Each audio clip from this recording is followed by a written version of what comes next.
Pemirsa masih dalam program dari redaksi Kominfo Newsroom. Tadi sudah ada dua hal yang kita bahas bersama Pak Dirjen dan tentunya ini hal atau tema ketiga juga sangat penting untuk kita bahas ya Ya, Pak mengenai transformasi digital. Nah sejauh ini Pak Dirjen bagaimana SPBE ini berpengaruh terhadap akuntabilitas pemerintahan dan juga reformasi birokrasi yang kita lihat sejauh ini Pak sejak adanya SPBE ini iya. Pak. Jadi SPB ini sangat penting, Hmm. ya, sangat penting dalam meningkatkan pelayanan kepada publik, kepada masyarakat.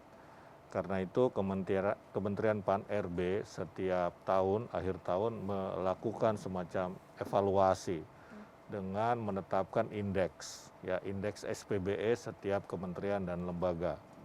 Ya, di SPB ini ada transparansi di situ, Ya. ya, ada keterbukaan, ya, ada kemudian partisipasi masyarakat. Karena itu dengan transformasi digital dan backbone-nya, tulang punggungnya ya transformasi digital. Ya. SPBE tidak mungkin kita lakukan tanpa infrastruktur digital yang bagus. Nah, setiap tahun seperti saya sampaikan tadi, Kementerian Pan-RB melakukan penilaian melalui indeks begitu. Nah, Kominfo sendiri mendapatkan nilai terbaik, ya, di antara kementerian dan lembaga. Kominfo itu mendapatkan nilai 3,82 dari skala 1 sampai 4. Sudah Ya, hampir sempurna berarti Pak 3,82 ya? sudah hampir sempurna Sudah hampir kan. sempurna. Tinggal 0,8 lagi maka dapatlah skala 4 Ya. begitu. Nah, ini saya kira satu hal yang membanggakan, ya, membanggakan dan ke depan mesti kita pertahankan minimal, syukur-syukur bisa kita tingkatkan. Kominfo punya tugas berat dalam SPB ini, ya, selain menyediakan infrastruktur digital tadi, tetapi kita juga sebagai lembaga yang menjadi leading sector dalam transformasi digital, termasuk juga dalam tadi SPB itu, ya, maka kita memang mestinya mendapatkan nilai yang bagus gitu ya, ya, untuk e-government itu di tahun 2022 ini nggak ringan, kita harus tetap pertahankan, tetapi saya kira kita bisa lah ya, Dengan kita angka yang bisa. sedikit lagi tadi Iya, Pak ya? bisa mudah-mudahan ada peningkatan berapa poin, ya, syukur-syukur bisa sempurna, walaupun saya kira itu sulit ya, yang sempurna itu pasti ada kelemahan-kelemahan begitu. Nah, jadi saya kira SPB itu ya sungguh sangat membantu kita, ya, sebagai katakanlah ASN, sebagai pemerintah dalam melayani masyarakat. Oke. Berarti memang sejauh ini peran dari transformasi digital Ya. ini sangat diharuskan. Oh iya, yaitu satu kemestian, keniscayaan, ya, tidak bisa lagi kita hindari, ya, karena digital, teknologi digital dengan segala kelebihan dan kekurangannya itu sangat bermanfaat bagi kita, ya, sangat bermanfaat bagi kita. Tentu saja kelebihannya itu tadi, pelayanan jadi lebih transparan, lebih partisipatif kepada masyarakat begitu, tapi tentu saja memang ada kekurangan, kelemahan, misalnya hoax begitu kan. Tapi ini kan tidak menjadi halangan bagi kita untuk terus meningkatkan pelayanan publik melalui teknologi digital.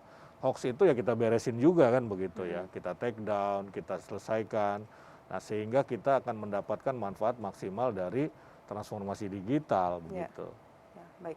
Tapi kalau sejauh ini selain itu Pak, kira-kira apa saja persiapan talenta melalui DTS kita nih Pak untuk ini Pak? Iya, jadi seperti saya sampaikan tadi, kita ini bukan cuma mempersiapkan infrastruktur digitalnya, barangnya, bendanya, tapi kita pun harus mempersiapkan sumber daya manusianya.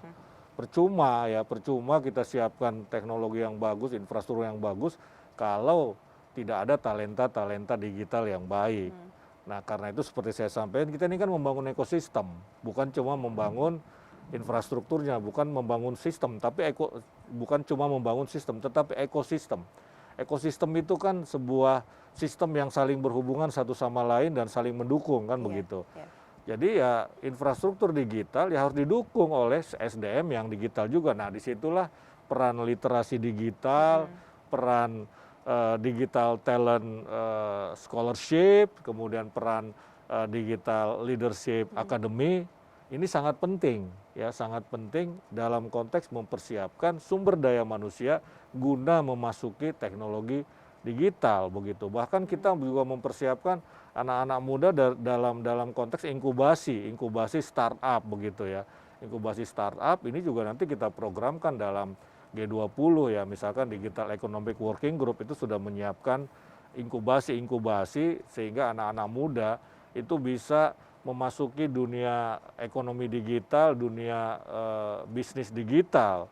Ya jangan sampai nanti kita ketinggalan, kita cuma konsumen saja begitu. Kita harus menjadi produsen juga dalam teknologi digital. Baik, terima kasih Pak, sangat jelas ya Pak, mulai dari strategi apa yang kita siapkan, kerjasama dengan siapa, dan hal apa yang kita siapkan untuk pembangunan ekosistem tadi yang disampaikan oleh Pak Dirjen. Terima kasih Pak Osman Kasal sudah berbagi bersama kami, dan pemirsa itulah kita sudah bahas bersama Dirjen IKP Kementerian Kominfo Republik Indonesia tadinya mengenai beberapa hal yang akan dilakukan dan telah dipersiapkan oleh Kominfo RI. Dan terima kasih bagi Anda yang sudah menyaksikan tayangan ini. Saya Muna Zarisa pamit. Assalamualaikum warahmatullahi wabarakatuh.